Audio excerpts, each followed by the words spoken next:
kembali lagi bersama aku Nadia di sini.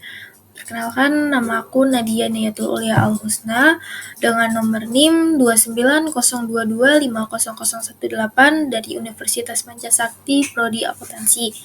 Nah, pada kesempatan kali ini aku bakal ngebahas materi tentang sistem ekonomi Indonesia dalam mata kuliah perekonomian Indonesia. Apa sih sistem perekonomian itu? Nah, sistem perekonomian yang ditetapkan oleh Indonesia adalah sistem perekonomian Pancasila. Maka secara normatif, Pancasila dan Undang-Undang Dasar 1945 adalah landasan ideal sistem perekonomian di Indonesia. Dasar politik perekonomian ini diatur dalam Undang-Undang Dasar 1945 Pasal 33. Perekonomian disusun sebagai usaha bersama berdasarkan atas asas kekeluargaan. Dalam ayat 1, cabang-cabang produksi yang penting bagi negara dan yang menguasai hajat hidup orang banyak dikuasai oleh negara. Ayat 2, bumi dan air dan kekayaan alam yang terkandung di dalamnya dikuasai oleh negara dan dipergunakan untuk sebesar-besar kemakmuran rakyat. Dalam ayat 3.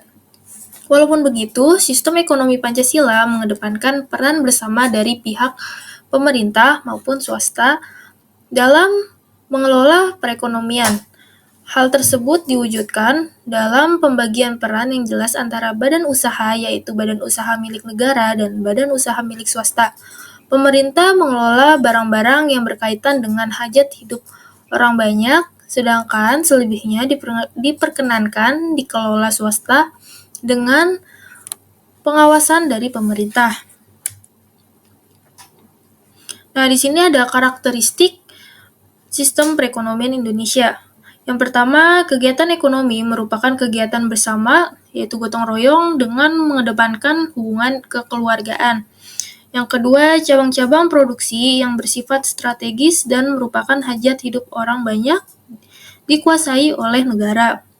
Yang ketiga, alasan pemerintah menguasai produksi barang-barang strategis baik yang ada di tanah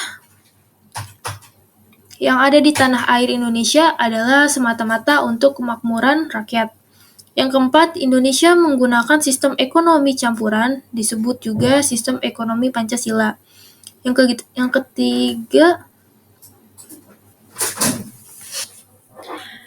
Yang keempat, Indonesia menggunakan sistem ekonomi campuran, disebut juga sistem ekonomi Pancasila. Nah, yang kelima, kegiatan ekonomi yang dilakukan juga harus memiliki prinsip bekerja lanjutan dan berwawasan lingkungan. Dan yang terakhir, pemerintah juga mengawasi kegiatan yang dilakukan oleh swasta secara umum agar terhindar dari praktik kecurangan seperti penipuan, praktik monopoli yang merugikan, serta mafia perdagangan.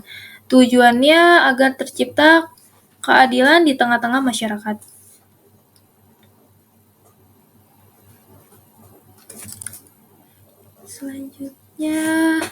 Selanjutnya ada penerapan sistem perekonomian di Indonesia.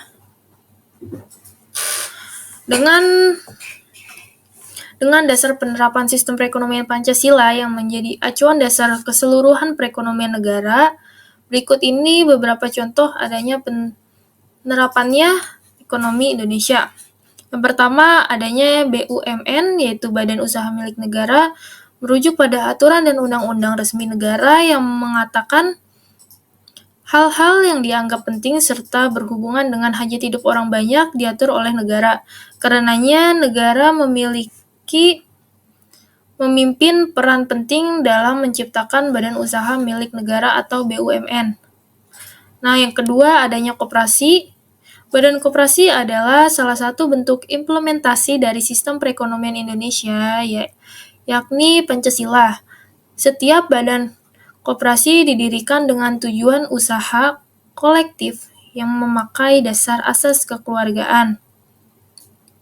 Lalu yang ketiga, adanya serikat pekerja. Selain adanya BUMN dan juga koperasi, maka ada juga serikat pekerja yang diharapkan akan mampu meminimalisir, memantau, dan mengantisipasi kemungkinan adanya penyelewengan dan atau eksploitasi dari sumber daya. Dalam hal ini, sumber daya manusia.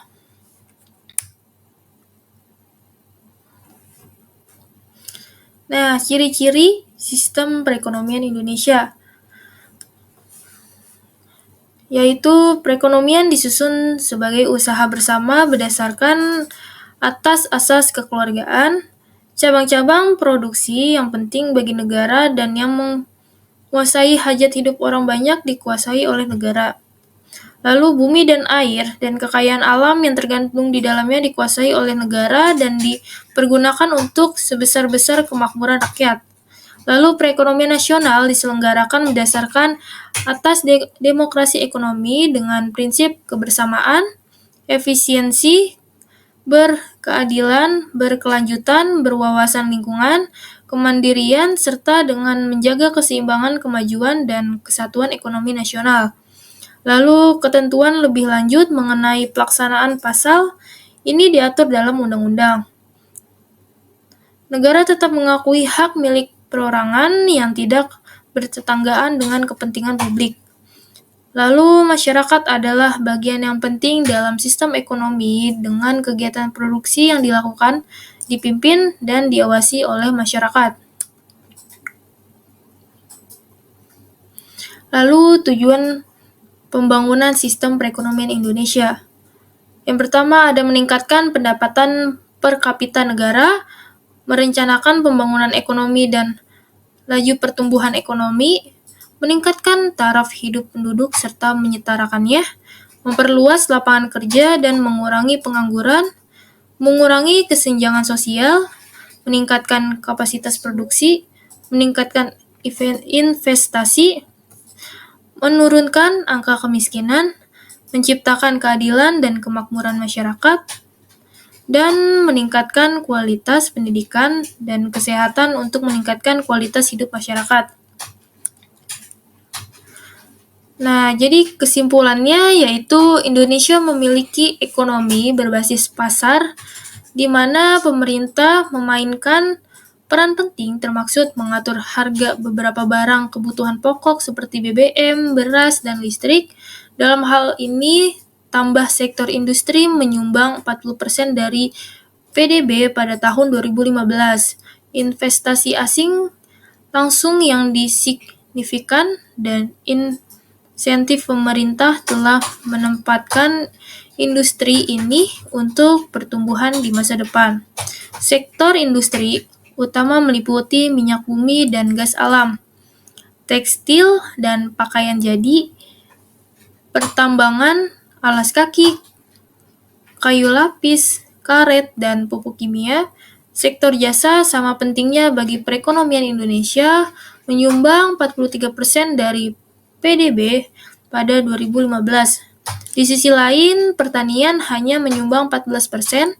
Mitra dagang utama Indonesia adalah Jepang, China, Singapura, dan Korea Selatan. Amerika Serikat juga merupakan pasar ekspor yang signifikan. Komoditas ekspor terpenting Indonesia adalah minyak dan gas, mineral, minyak sawit mentah, peralatan listrik, dan produksi. Sekian materi yang bisa saya sampaikan, kurang lebihnya mohon maaf. Semoga bermanfaat. Sampai jumpa di materi selanjutnya. See you.